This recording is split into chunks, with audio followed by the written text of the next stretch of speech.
So এদিকে আছে শিব মন্দির। শিব মন্দির এখানে ভেতরে তলা দিয়ে গিয়ে পরে দেখে আসি কীরকম শিব মন্দির আছে।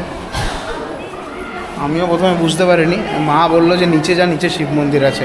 And obviously Mahadev is Mahadev, Har Har Mahadev.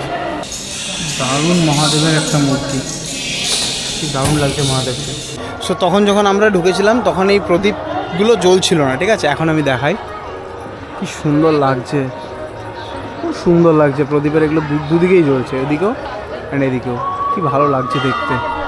রাতের লুক ফুল লাইটিংয়ের সাথে, কমপ্লিট লাইট অন হয়ে গেছে এখানে। সো ফাইনালি দেখা কমপ্লিট, আমাদের ঘোরা কমপ্লিট। এবার আমরা বেরোচ্ছি। এখন কিছু খাওয়া দাওয়া করে আমরা ডাইরেক্ট বাড়ি চলে যাবো।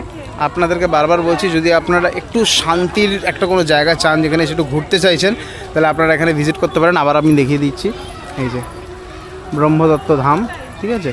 খুব সুন্দর জায়গা। আমি লোকেশনটাও নিচে ডেসক্রিপশানে দিয়ে দেবো, বা শর্টসে দেখছেন অবভিয়াসলি তো কমেন্টে দিয়ে দেবো আমি, ঠিক আছে? লোকেশনটা, জায়গাটা খুব সুন্দর জায়গা। কলকাতার রানকুনিতে যারা থাকেন তারা এখানে আসতে পারেন। সো দেখা হচ্ছে নেক্সট ভিডিওতে। প্লিজ ভিডিওটাকে লাইক শেয়ার করে দেবেন, চ্যানেলটাকে সাবস্ক্রাইব করে দেবেন, অ্যান্ড যদি ফেসবুকে দেখছেন তো পেজটাকে ফলো করে দেবেন। থ্যাংক ইউ, দেখা হচ্ছে নেক্সট ভিডিওতে।